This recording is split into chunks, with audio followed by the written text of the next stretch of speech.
I hope you see the screen. Yes, sir. So I told in this class we are going to discuss dual nature of light. Normally we know Hmm. that light has electromagnetic wave character, right? But today we are Yes. also going to discuss that light का particle character भी है, dual nature है, right? But before going into that, let us discuss ISO series. ठीक है?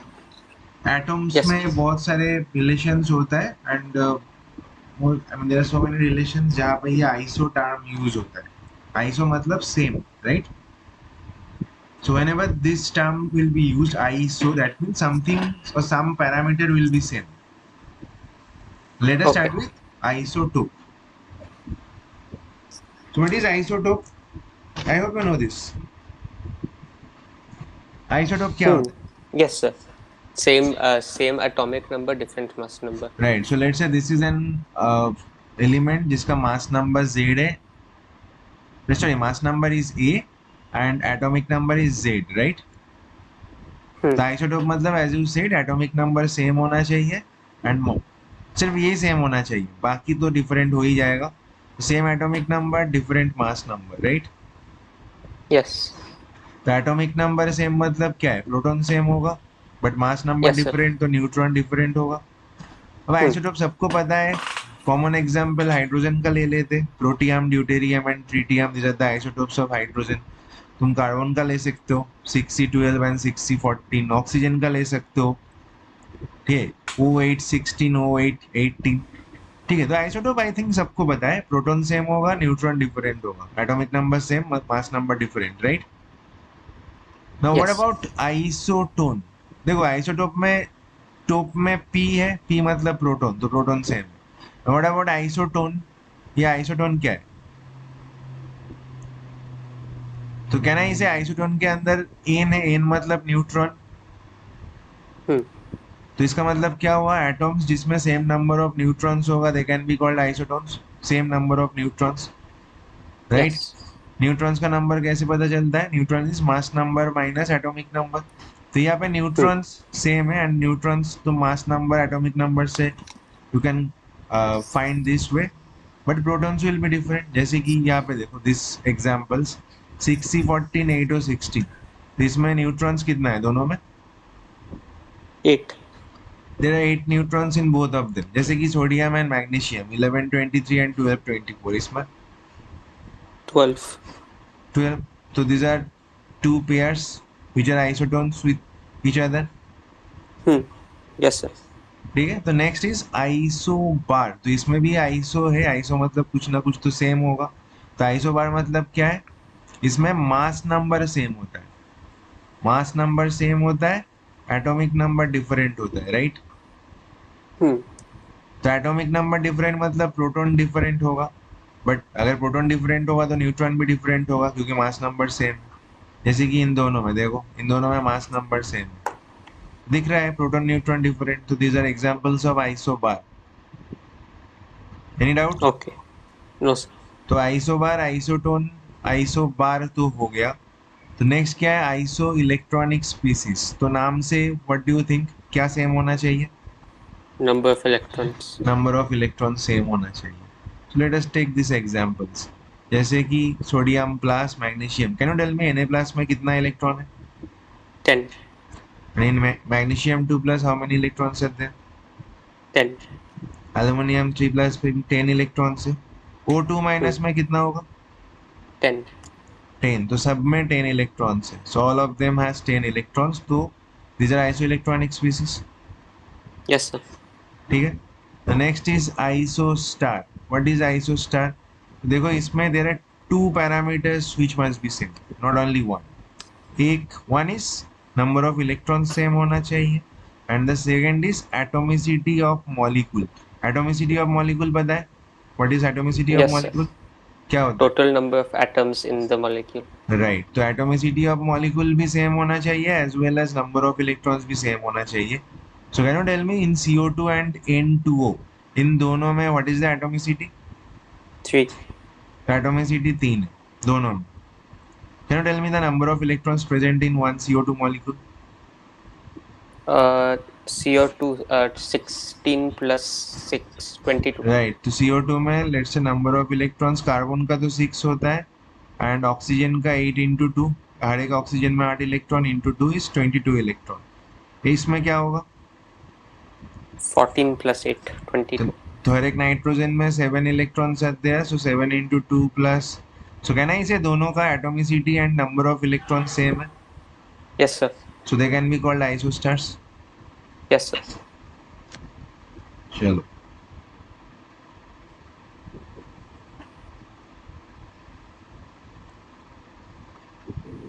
ठीक है, so what is the next isoterm? The next isoterm is called isodiaphyr.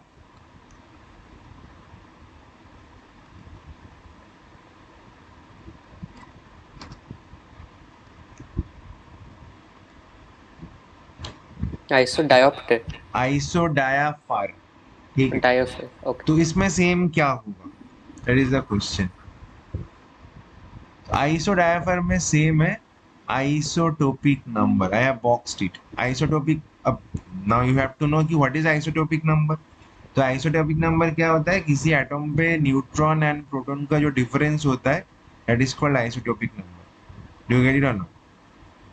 Okay किसी sir. Atom पे Atomic. हाँ, Hmm. किसी एटॉम पे न्यूट्रॉन प्रोटॉन का जो डिफरेंस होता है, that is called isotopic number. And if there are two atoms having same isotopic number, they will be called isodiapher, right?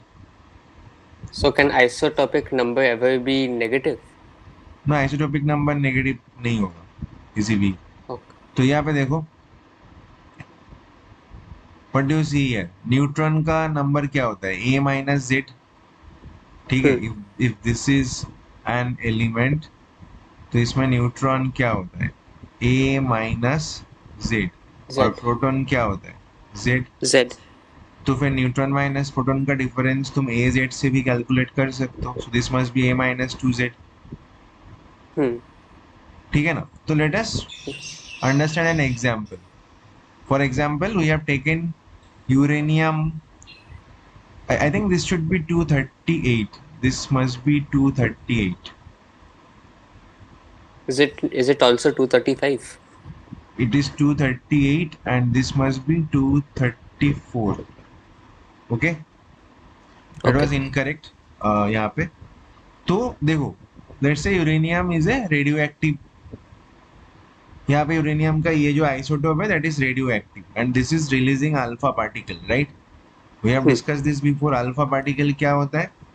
उसका एटॉमिक Helium 2 नंबर होता है plus. 2, मास नंबर होता है 4। So I am not discussing plus minus, because जब radioactive reaction is written, तो उसमें atomic number and mass number must be conserve, so I am not going to charge. Okay, this is alpha particle. So this is thorium, जिसका atomic number is 90 and mass number is 234। ठीक है, can you tell me if this two are isodiaphers or not? Yes sir. The हो रहा है? difference between. Yes sir. So you can find the neutron from mass number and atomic number, and then तुम neutron proton का difference you can find out, right? Hmm. But यहाँ पे एक shortcut तरीका है। The point is, यूरेनियम से कितना proton has come out? 2. 2 protons। और कितना न्यूट्रॉन्स has come out? 4. नहीं, देखो, atomic number is reduced by 2, that means 2 protons has come out, mass number is reduced by 4, right? Hmm. तो उसमें 2 proton तो already we have counted, तो जो remaining 2 है, Oh. That is neutron. Hmm. कहना इसे, तो इसमें व्हाट इज हैपेंड, दिस, ये यूरेनियम से overall 2 proton has come out and 2 neutron has come out. Yes sir. ठीक है, तो अगर proton and neutron same number पे निकल के आया है, तो the difference of neutron minus proton will remain the same. Yes. So you can say कि if a radioactive atom emits alpha particle, तो मुझे जो नया एलिमेंट मिलता है, ये एक पेरेंट एलिमेंट, एक daughter element, this two must be isodiaphers of each other. So uranium is parent element and thorium is daughter element, daughter. तो अगर इन दोनों के बीच एक अल्फा पार्टिकल का डिफरेंस है, तो they must be What? They must be isodiaphragm. Okay. Understood? Yes, sir. ठीक है. Just give me 1 minute.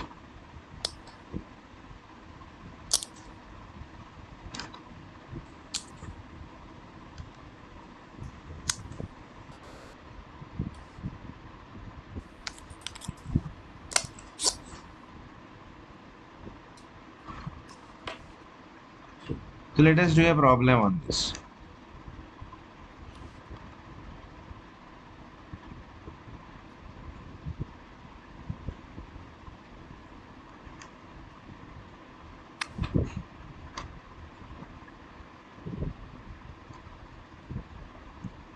This is a quick problem, okay?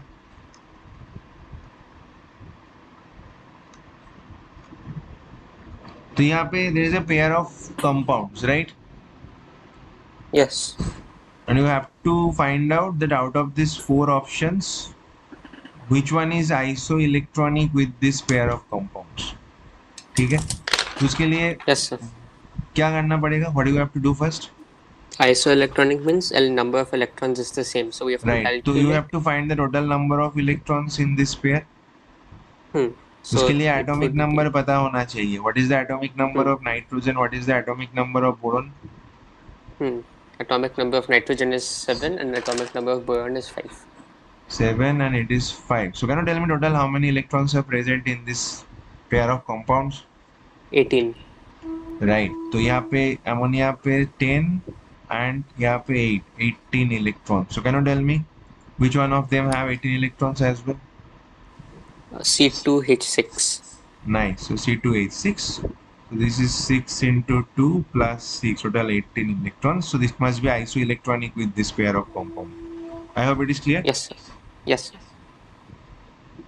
चलो.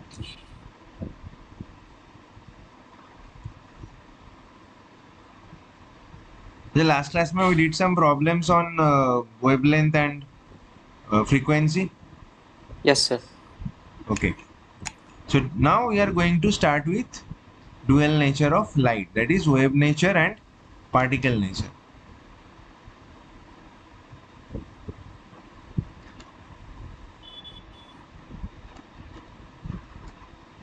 Can I We say this did clear? that in the last class also, right?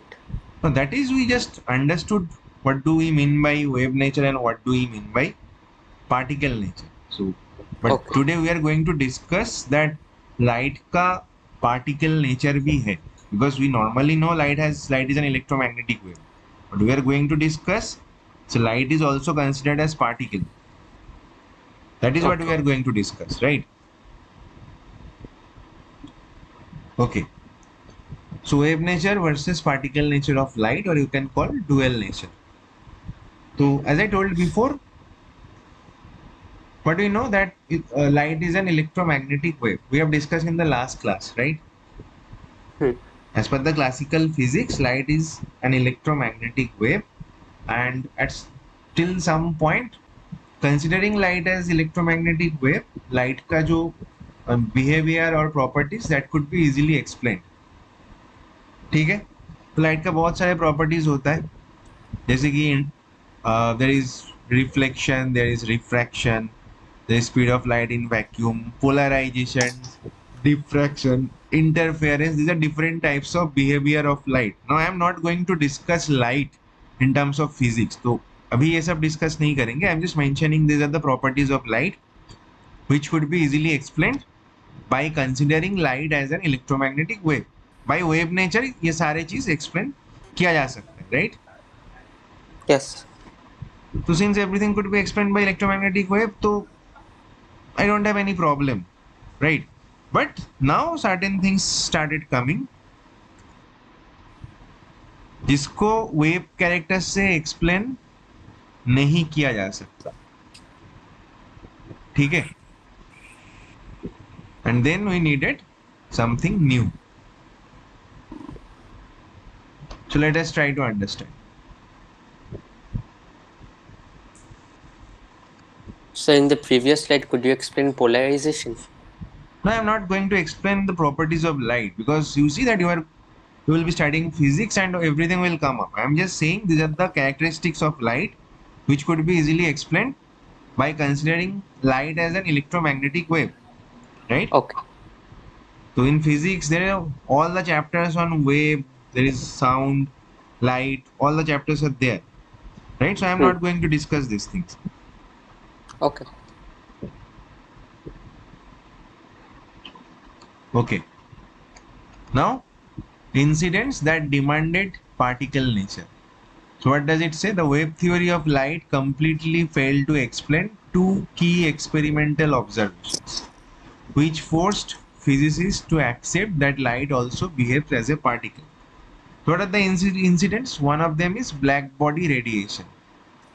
ठीक है, black body radiation. तो black body क्या होता है? तो this is an ideal body which can absorb radiations of any frequency or wavelength. मतलब from starting from 0 to infinity कोई भी wavelength का radiation ये absorb कर सकता है, and as well as it can also emit radiations of any frequency or wavelength. Is it clear? Yes, sir. This is an ideal body जो कोई भी वेवलेंथ का रेडिएशन को एब्जॉर्ब भी कर सकता है, एमिट भी कर सकता है. There is no restriction. Okay, Okay. This is called black body. अब ब्लैक बॉडी से जो एमिशन, जो रेडिएशन निकल के आता है, that is called black body radiation. ठीक है. There is another thing called photo electric effect. ठीक है, which we are going to discuss, which is mostly in the syllabus. ठीक है, फोटो इलेक्ट्रिक इफेक्ट हम लोग डिस्कस करेंगे. I am not telling it here. बस ब्लैक बॉडी थोड़ा बहुत मेंशन करेंगे. What is black body?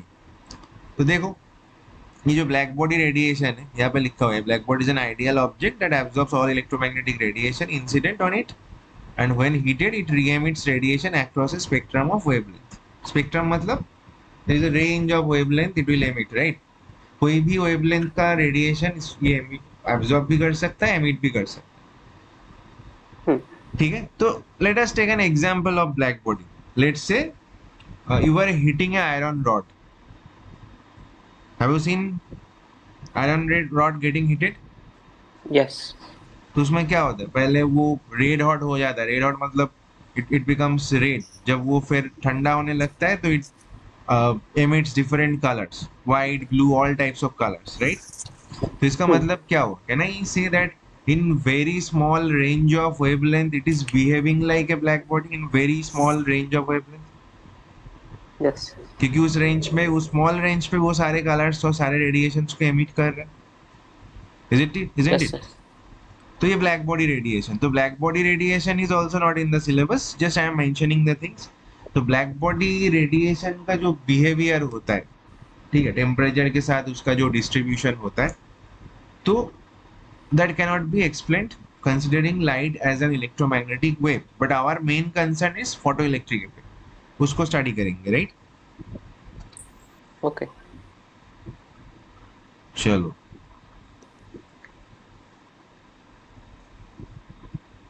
तो let us start with photo electric effect. क्या होता है photo electric effect? Why classical physics failed to explain photoelectric effect, and how that particle nature explained that. These are the things which we need to know.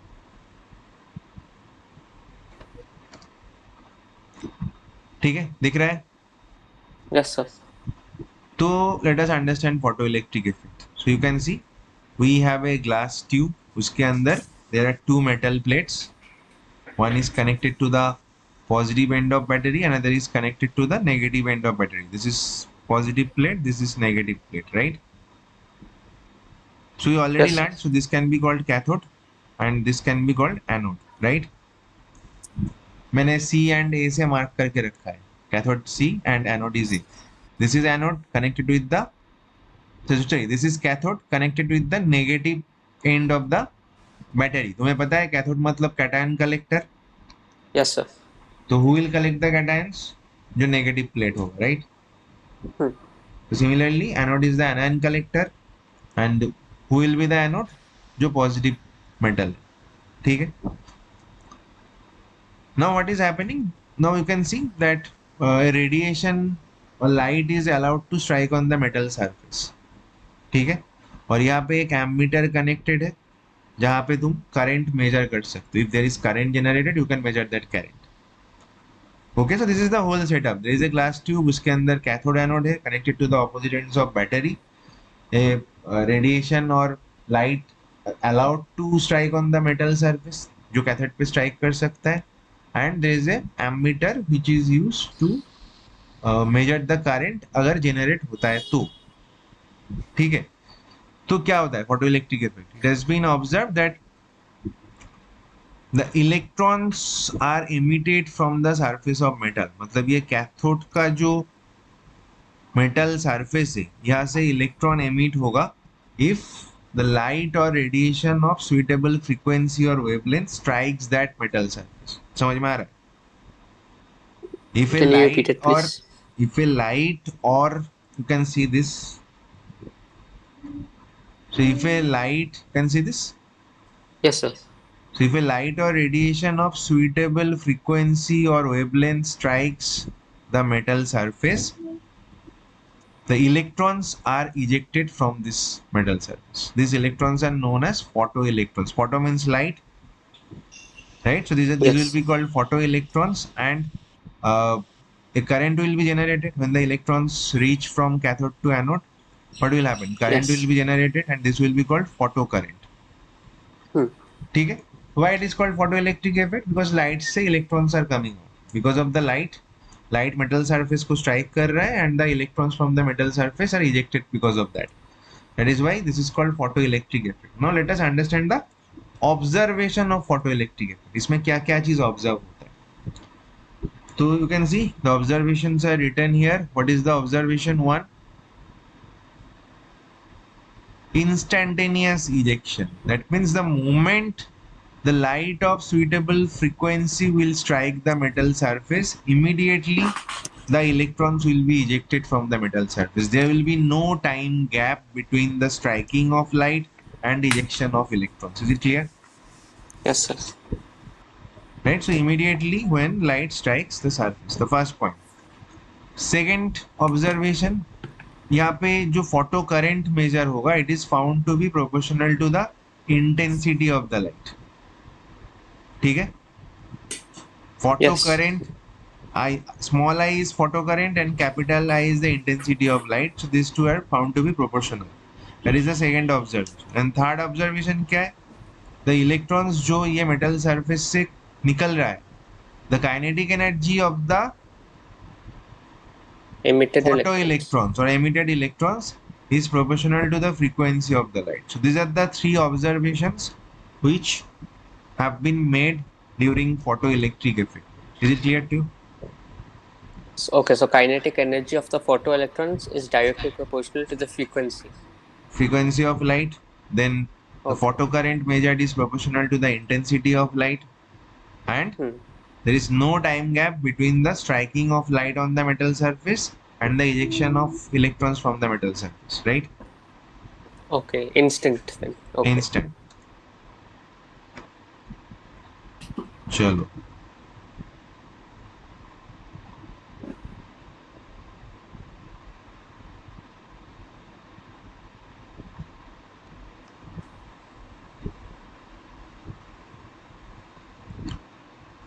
So let us try to understand कि why classical physics failed to explain these observations. ठीक है.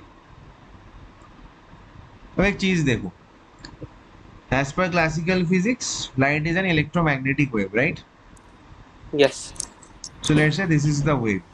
And as per classical physics, the energy of a wave is stored in its wave fronts. Wave front In means its wave. in wave fronts. Wave fronts मतलब जो crest and trough होता है वो. Okay. ये जो सारे crest and trough है उसमें wave का energy store होता है. Okay. As per classical physics, wave का जो energy उसका wave fronts में store होता है मतलब crest and trough पे. So now, if I try to explain this observation with considering light as a wave, so what will happen? So this electron needs some energy to get ejected. इसको कुछ Hmm. energy चाहिए होगा वहां से निकालने Yes, के sir. लिए. Right, now how it is collecting the energy? Every time a wave front will pass through the electron, this electron will absorb some energy. Yes. ठीक है, तो एक एक करके this wave fronts will pass by the electrons and it will collect an amount of energy every time, right? जब Hmm. sufficient energy accumulate होगा after passing n number of wave fronts, then it will be ready to eject. Yes. तो इस हिसाब से तो there must be a time gap between the striking of light or striking of wave and the ejection of photoelectrons. तो इन दोनों के बीच time gap होना चाहिए, टाइम लैग होना चाहिए. Hmm. Don't you think so? Yes. Small gap. Small gap large gap पता नहीं, but time gap होना चाहिए क्योंकि it will take some time to collect the required amount of energy. ठीक है, but what is the observation? Immediate ejection of photoelectrons, right? Hmm.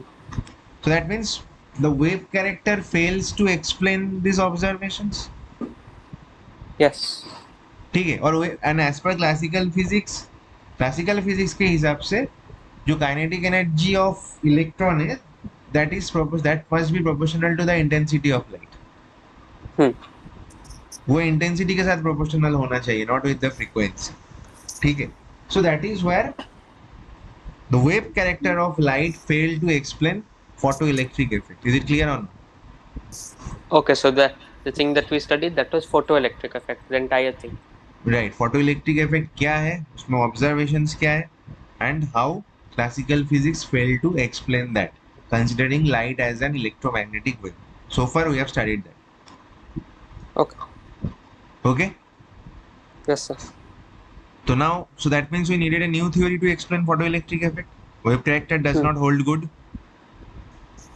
and that is where Max Planck came in. So Planck came with the quantum theory, where light is considered as a particle. ठीक है? Yes, sir. So let me explain this.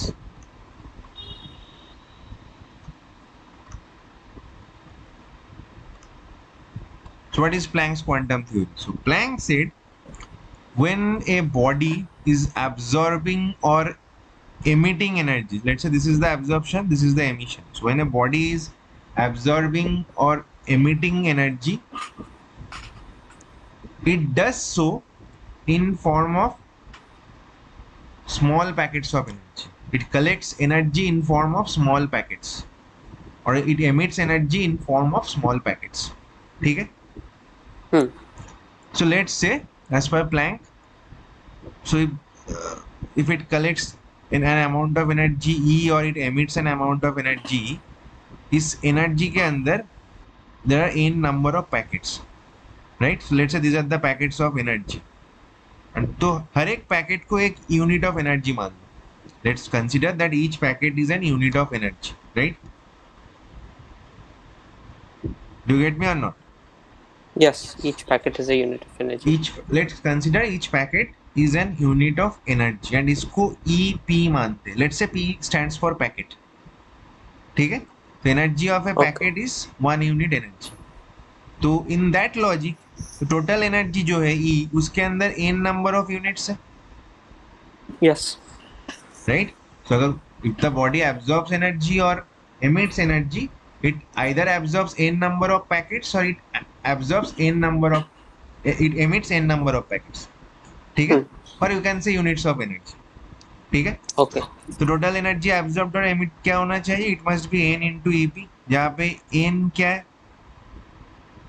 N क्या N है? is number of n packets. Can be positive integers only. It can not be a fractional value, right? Hmm.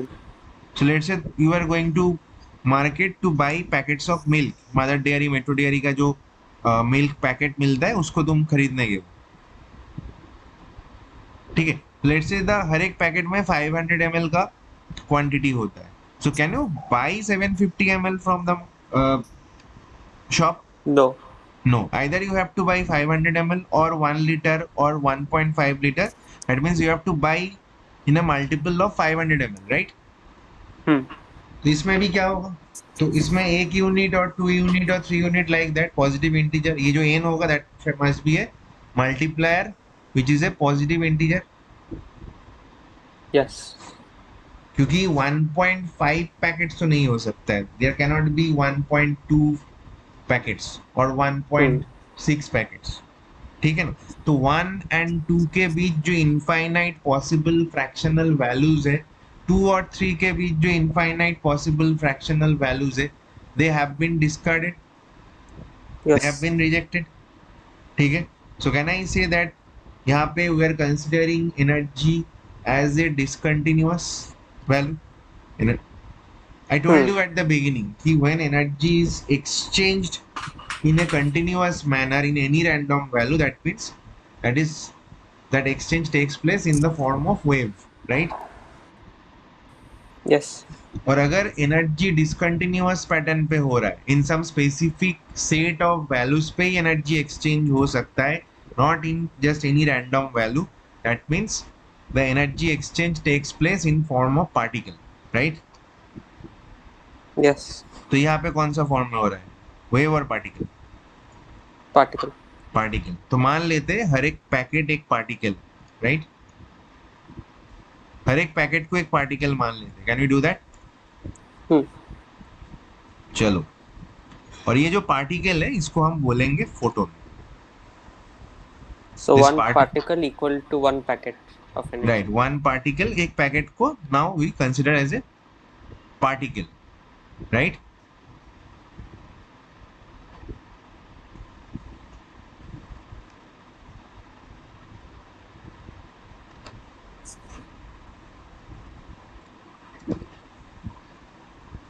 ठीक है। Yes. तो ये जो packet और पार्टिकल है इसको हम बोलेंगे photon in case of light, ठीक है। For any other electromagnetic radiation the same particle will be called quanta for other radiations. तो लाइट के लिए we call it photon, for any other electromagnetic radiation this will be called quanta. और इस packet में जो energy होता है और इस फोटोन का जो एनर्जी होता है that will be called one quantum energy. मतलब ई पी इज कॉल्ड, ये जो यूनिट ऑफ एनर्जी होता है this is called quantum energy. तो normally from now on will consider EP मतलब एनर्जी ऑफ फोटोन, ठीक है। EP is energy of photon. हाँ वही मान लेते हैं अभी से, Okay. Is any doubt? No, sir. नहीं है। So now the question comes, ये जो एनर्जी ऑफ फोटोन है is it fixed, is it constant for any radiation? We have considered the energy of photon as an unit of energy. तो क्या ये unit of energy इसका value constant है for any radiation? Different units. Right. So the unit, the value of energy of photon is not constant. It is proportional to the frequency of the radiation. It is proportional to the frequency of radiation. ठीक है। तो एक photon का जो energy that is proportional to frequency of radiation. So you can bring a proportionality constant H, which is known as Planck's constant. Right? Adit? Yes, sir. I'm understanding. So EP is H nu, और तुम nu को तुम you can express in terms of lambda, nu is equal to C by lambda. So this is the Hmm. energy of photon in terms of frequency or wavelength, right? So this is the first working formula. अगर Planck's quantum theory वाला numerical solve करना है तो this is your first working formula, EP is equal to H nu और HC by lambda. Is it clear? Yes. तो Planck's constant का value क्या है? That is 6.626 into 10 to the power minus 34 joule second. So this value will be also required during the numericals. ये भी याद रखना है, यूजुअली प्रॉब्लम इसमें दिया होता है, नहीं भी है तो you have to remember it, ठीक है। This Okay. Is one of the widely used constant. Third क्या है? द टोटल एनर्जी जो एब्जॉर्ब्ड और एमिट होता है that is n into EP। Total energy के अंदर n नंबर ऑफ फोटॉन्स, ठीक है। तो ये should be n into EP where n is the number of photons absorbed or emitted. Is it clear? This is your third working Yes. formula. So I am just trying to keep all the formulas together which will be required to solve the numericals on Planck's quantum theory, right? Hmm. Now the fourth one is the conversion factors between the energy units. So we know that joule is the SI unit, but microscopic level पे commonly practiced unit is electron volt, right? Hmm. तो इसका conversion factors we have already done. 1 electron volt Yes, is sir. equal to 1.6 into 10 to the power minus 19 joule. और अगर इसको kilo joule पर mole में लेना है, it should be equal to 96 kilojoule per mole. So we have already derived these conversion factors. I am just bringing all of them together, right? Yes. ठीक है. Now this fifth one, I am coming to this later. अभी ये चार समझ में आ गया. Fifth वाला कैसे आया? I'll tell you. Is there any doubt so far? No, I understood the first formula. Okay. So let us try to understand how the fifth formula came.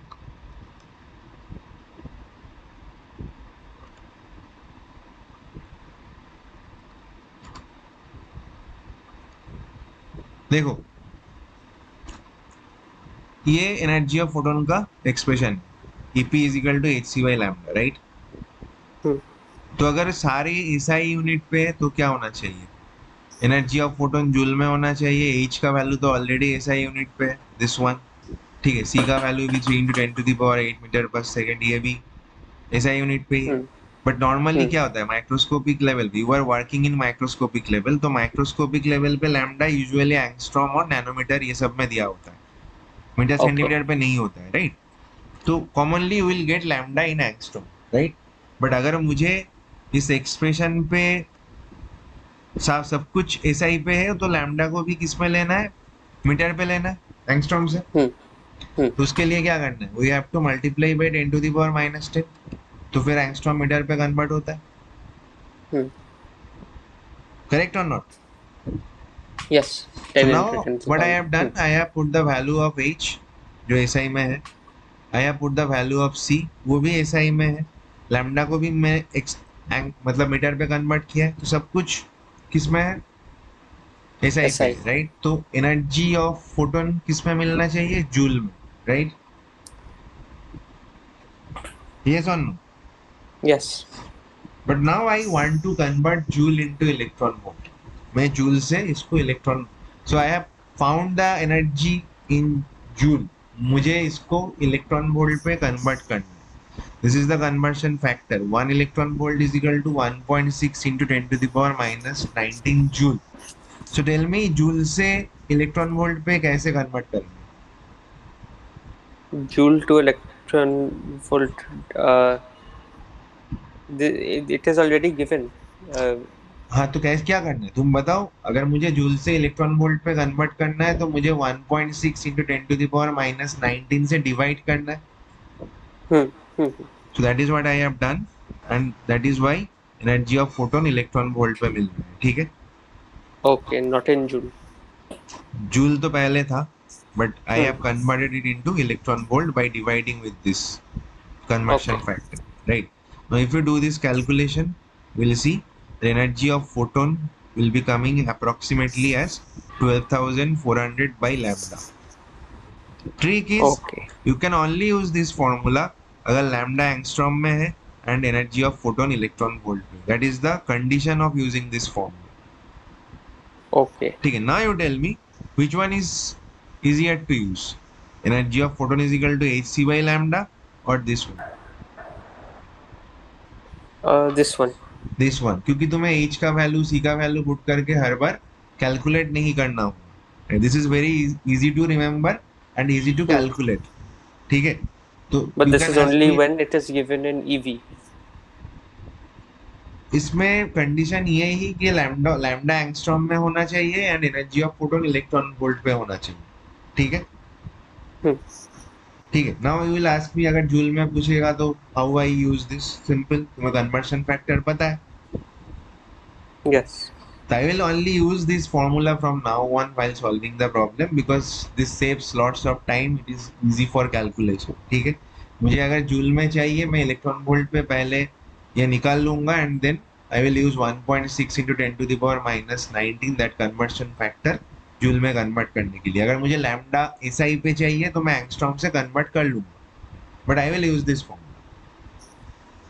right? Okay, and say, okay, So so if that we is want why to, it is given here. So all together, all these formulas are together, so that hmm, you can do any problem on Planck's quantum theory. Do you get it? yes, sir. चलो. So you can check it one. अगर लिखना है तो लिख लो, because now I'll start giving you problems. Okay, sir, I'll wait it just a second.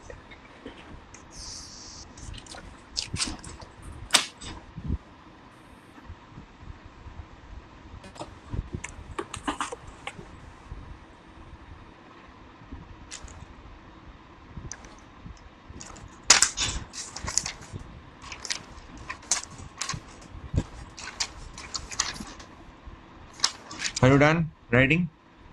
No, sir, I have two more to wait. Yeah. Write it quickly.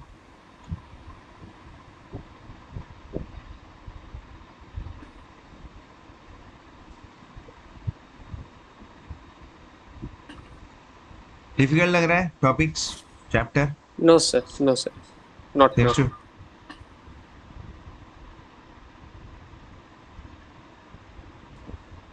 Is it Planck's constant? Is it joules by second or joules into second? Joules second, not by. Then Oh, as a product. okay.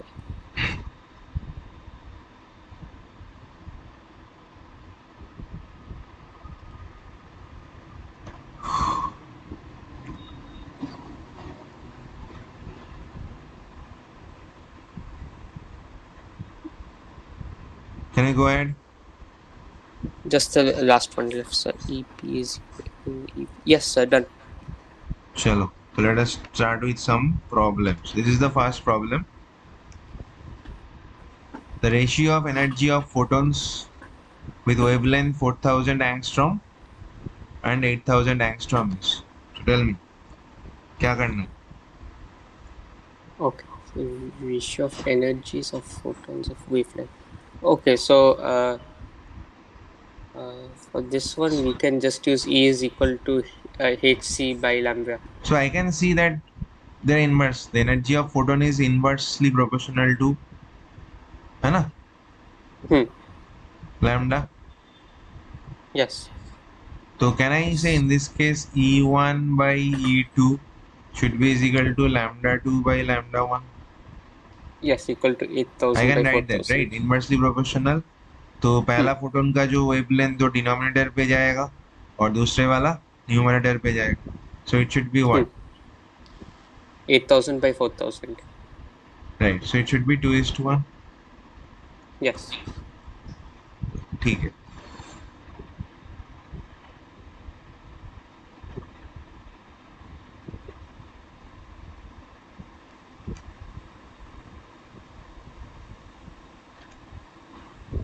So the lower the wavelength, the higher the energy and the and Right. inverse. Hmm. तो यहाँ पे तीन problem है. We'll only do problem number 18 क्योंकि the remaining two is easier problem. तो I'll leave it for homework. तो मुझे problem Okay. Number 18 करना है. Can you read the problem loud? A bulb emits light of wavelength equal to 4500 angstrom. Right. The bulb is rated as 150 watts and Hmm. 8% of energy is emitted as light. How many photons are emitted by the bulb in 10 minutes? तो can you tell me what do you mean by 150 watt? That is the unit of power. So what is equal to joule per second? तो इसका मतलब this bulb, if this is the bulb, right, तो यहाँ से कितना energy emit हो रहा है? 150 joule per second. Do you agree? Yes, sir. तो टोटल कितना एनर्जी एमिट हो रहा है 10 मिनट्स पे? 8%. नहीं, टोटल कितना एनर्जी 10 मिनट्स पे होगा फिर? अगर पर सेकेंड 150 जूल एनर्जी एमिट हो रहा है, 10 मिनट्स में कितना होगा? Into 600. इंटू 600. तो ये जो एनर्जी, क्या ये पूरा एनर्जी लाइट है? No. नहीं है. फोटोन किसके अंदर होता है? Light. लाइट के अंदर. तो मुझे देखना है कि इसमें कितना लाइट मतलब out of this energy how much is emitted as light, तो कितना एज ए लाइट एमिट हो रहा है? 8%. इसका 8%, तो can I do 8/100? Hmm. So this is the total energy of which is emitted as a light in 10 seconds. Yes, 70 ये to 100. Calculation छोड़ दो, ये कौन सा यूनिट पे मिल रहा है मुझे? This one joules. जूल पे मिल रहा है, ठीक है। तो मुझे इसके अंदर कितना फोटोन से वो निकालना है, राइट? Hmm. क्या फॉर्मूला होता है एनर्जी एंड फोटोन का, एनर्जी इन दोनों के बीच? E equal to hc by lambda. No, वो तो एनर्जी ऑफ फोटोन होता है। मुझे अगर नंबर ऑफ फोटोन्स निकालना है तो which formula we are suppose to use? We are Total suppose to use in n into E. EP, Hmm. ये यूज करना है ना। Yes, sir. अब एनर्जी ऑफ फोटोन निकालने के लिए कौन सा फॉर्मूला यूज करेंगे? Energy of photon hc by lambda. Should I use that or should I use the shortcut formula we have learned? 12,400 divided by हाँ, तो lambda and ampere. 12,400, लैम्डा क्या है? 4,500. 4500, राइट? Yes, sir. तो यहाँ पे जो energy of photon, ये कौन सा यूनिट पे आ रहा है? Energy of photon will be in joules. Are you sure? What is the condition of using this formula? Lambda angstrom में Oh, होगा, okay. Energy of photon electron volt में होगा, राइट? Sorry. तो फिर ये इलेक्ट्रॉन वोल्ट में मिला है मुझे, बट मुझे लेना कौन सा यूनिट पे? Joules per second. तो So ये इलेक्ट्रॉन joules. वोल्ट से जूल पे कन्वर्ट कैसे करें? Uh, into 10 to the into 1.6 into 10 to the power minus 19. ठीक है, तो ये फोटोन का Hmm. एनर्जी मैंने पहले इलेक्ट्रॉन वोल्ट पे निकाल लिया using the quick formula, and फिर उसको जूल पे कन्वर्ट कर लिया, ठीक है। Hmm. तो यहाँ से एन निकल पाओगे? Yes. Are you sure? समझ में आया Yes, sir. कि कैसे वो फॉर्मूला अप्लाई करना है? Hmm. कैन यू चेक 16-17 हो पाएगा कि नहीं? This will be a homework, but once you read it. In 17, is it 60 watts? What is written? 660 or 6 typo? Just read the question and tell me that if you can do this or not. We will not do it No, here. I just want to know what is written there. I'm not understanding. Is it 60 What is not? in the What is written where? calculate number of photons emitted in 10 hours by a 60 watt? Yeah, 60 watt. Okay. Yes, I will be able to solve these. ठीक है।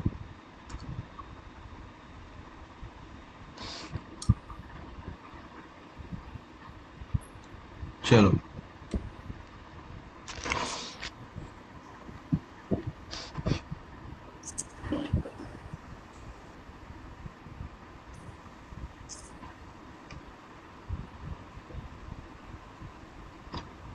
let us do another problem, okay?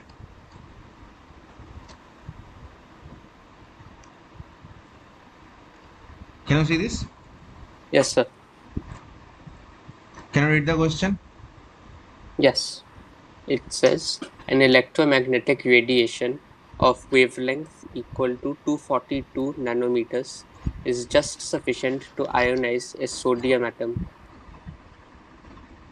Calculate Calculate. the ionization energy of sodium atom in kilojoules per mole. Right. So question you have read. So do you know what is ionization energy? I have a rough idea.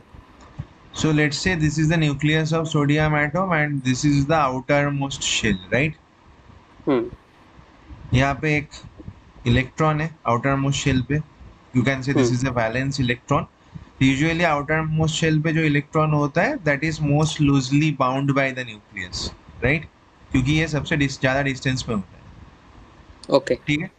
तो इस electron को balance shell से और outer most shell से निकालने के लिए minimum जो एनर्जी चाहिए होगा, ठीक है। This electron is bound by the nucleus, तो इसको नॉकआउट करने के लिए एक तो मिनिमम एनर्जी चाहिए होगा। Hmm. So that minimum energy is known as ionisation energy, ठीक है। तो Okay. नॉर्मली ये जो सोडियम, ये गैसियस स्टेट में लिया जाता है ये एटम, तो इसको ये आयनाइजेशन एनर्जी सप्लाई करोगे तो this electron will be remove और ये Na प्लस आयन पे कन्वर्ट होगा। समझ में आया? What Okay. Is the concept of I? Hmm. तो what they said in the question कि a radiation of wavelength 242 nanometer is just sufficient to ionize the sodium atom। तो इसका मतलब क्या हो? इस वेवलेंथ का कोई फोटोन इसमें स्ट्राइक करेगा, राइट? Hmm. इस वेव एक कोई फोटोन इसको स्ट्राइक करेगा and that is sufficient to knock out the electron, right? Hmm. तो as per the question can I say ये जो फोटोन का energy that is the ionisation energy only. Yes. So मुझे क्या करना है? I have to just find the energy of the photon, ये निकालना है। Oh, okay. कौन सा फॉर्मूला यूज करूंगा? एनर्जी ऑफ फोटोन Uh, कैसे निकाला जाता है? we can. Okay, energy of photon is equal to total energy divided by number of photons emitted. नहीं, एनर्जी ऑफ फोटोन तो सिंपली अगर वेवलेंथ दिया हुआ है तो तुम सिंपली निकाल सकते हो, either H C by lambda कर सकते हो और we know the shortcut, Okay, h into frequency also. Either H Or C we by can. Lambda कर सकते हो but we know the shortcut. What is the shortcut? Hmm. 12, but this is not an angstrom. You have to convert to हाँ, तो angstrom मुझे first. Nanometre से angstrom पे convert करना पड़ेगा।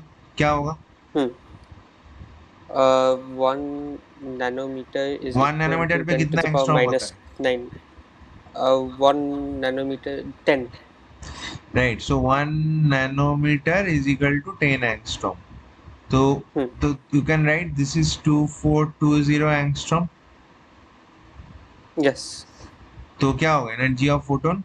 12,400 बाई 2420। तो इसमें जो एनर्जी ऑफ फोटोन ये कौन सा यूनिट पे आ रहा है? In which unit the energy of photon?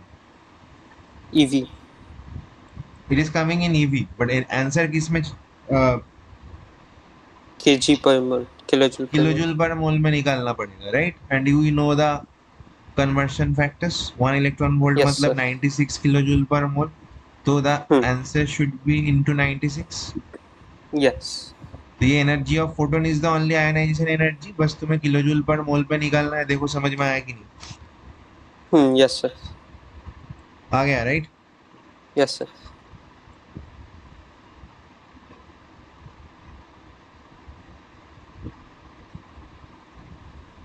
तो इसमें और एक let us learn another concept, okay?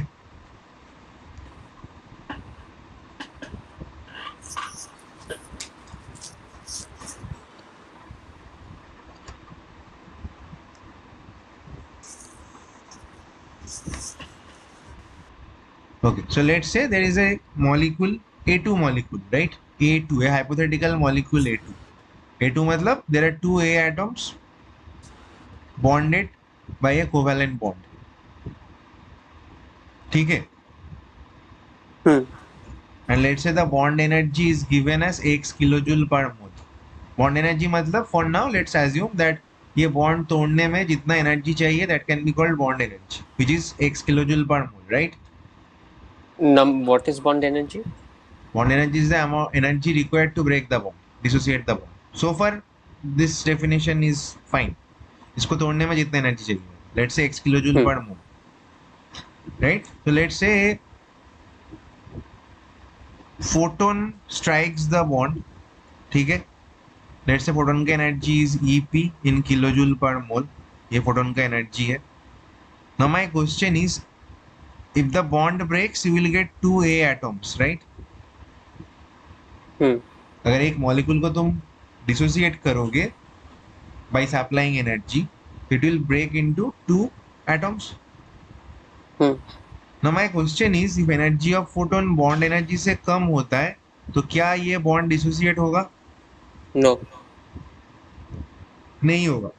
So no dissociation of bond। अगर energy of photon is just same as the bond energy तो फिर क्या dissociate होगा? Yes. It will dissociate, but the point is just dissociation होगा। After the dissociations, this atoms will not gain any kinetic energy. ठीक है. Hmm. But अगर energy of photon bond energy से ज्यादा होता है, if it is greater than X, then what will happen? Then it will also dissociate. Right, the bond will dissociate, but this time even after the dissociation of the bond, photon के पास excess energy है. Hmm. So that will be transferred to these atoms and they will gain kinetic energy. Okay. ठीक है ना. तो photon के पास कितना एक्सेस एनर्जी था? That should be the energy of photon minus bond energy. तो ये जो Hmm. एनर्जी है, this is the excess energy that will be converted to the kinetic energy of this atoms. Okay. देखो logic समझ में आया? Hmm. तो चलो, let us understand or let us do a problem using this concept.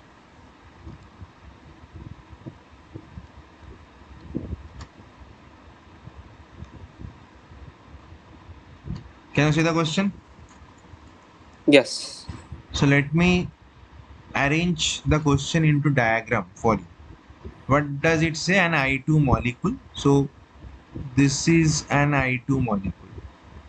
Dissociate into atoms.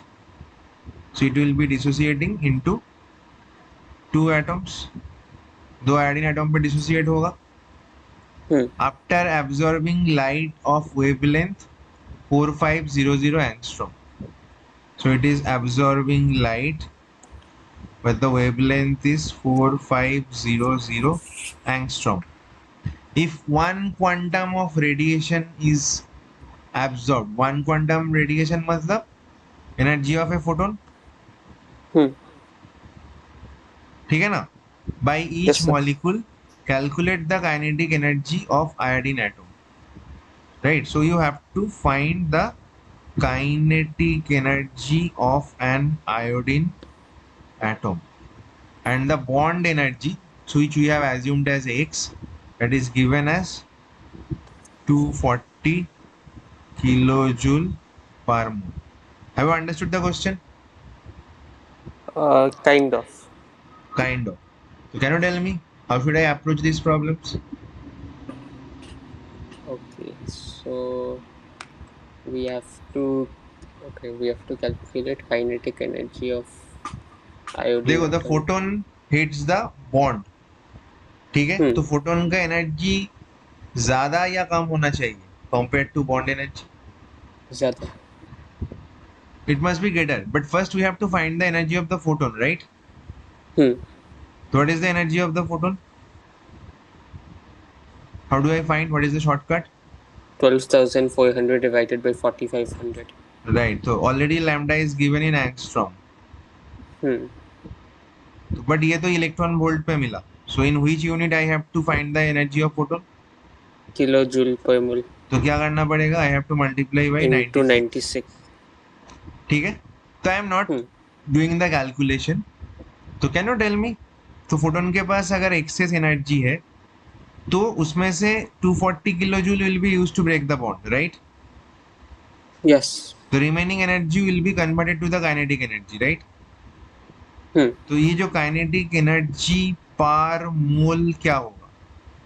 तो let's say access of kinetic energy per mole. Why we are taking per mole? Because we are using the energy in per mole.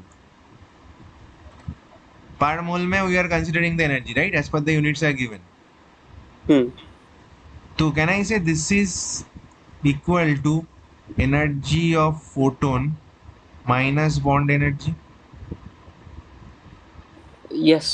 तो जो access energy है वो पार मोल मतलब I2 का पार मोल में जो kinetic energy है उसमें चला गया. It is been transferred to the I2 molecules for 1 mole, right? Hmm.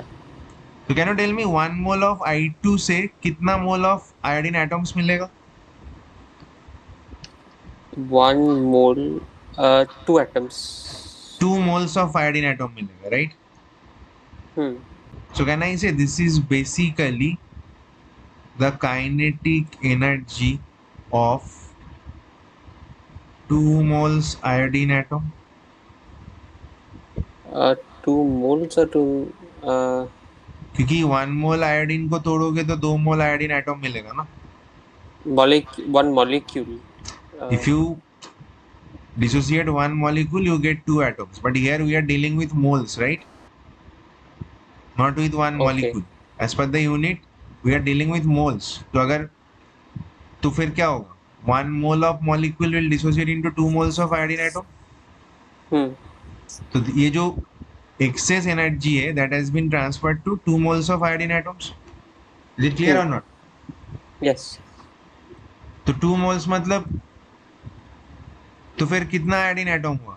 So can I से 2 moles मतलब 2 into Avogadro number of atoms. Hmm. समझ में आ रहा है कि नहीं? Yes, sir. Then what should be the kinetic energy of one iodine atom? तो ये जो this is the kinetic energy of 2Na atoms. तो एक एटम के लिए कितना होगा? It should be 1 EP divided by minus X by 2Na.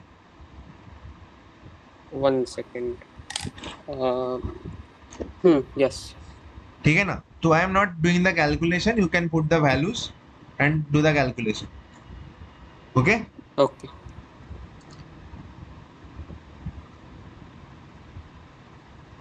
So is there any doubt so far? No.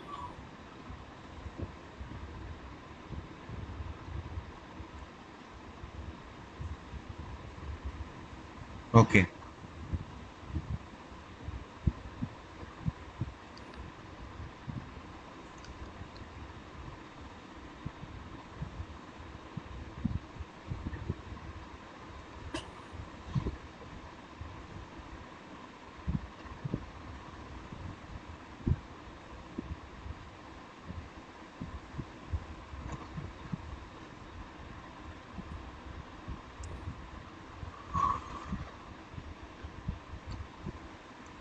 तो लेट अस एक काम करते हैं, आज यहाँ पे खत्म करते हैं. Let us finish it here. Next class will explain photoelectric effect with the help of Planck's quantum theory.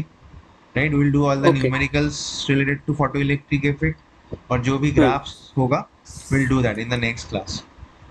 Okay, sir. And ठीक. sir, about today's exam,